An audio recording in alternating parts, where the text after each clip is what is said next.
tilam ni memang best. Saya bagi dekat anak perempuan saya pakai. Yang ni dia ada spring tau. Ramai yang tanya lepas pakai seminggu ke 2 minggu, 3 minggu dia tenggelam tak? Tak tenggelam korang tengok sebab dia ada spring. Okey, ini bukan nak kata seminggu, bukan nak kata 2 minggu, bukan nak kata 3 minggu. Hampir sebulan saya pakai. Anak saya pakai lompat-lompat tak ada masalah guys. Yang ni memang tak tenggelam. Nak tidur pun sedap je. Okey.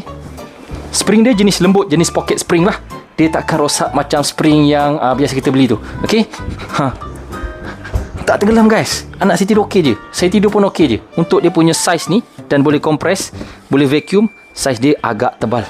Dan untuk dia punya spring, korang boleh tengok dekat sini, dia pakai pocket spring. Bukan spring yang macam kita beli yang sakit sebab kat tepi ni tak ada spring. Okey. Tak tenggelam guys. Saya dah pakai sebulan. Nampak?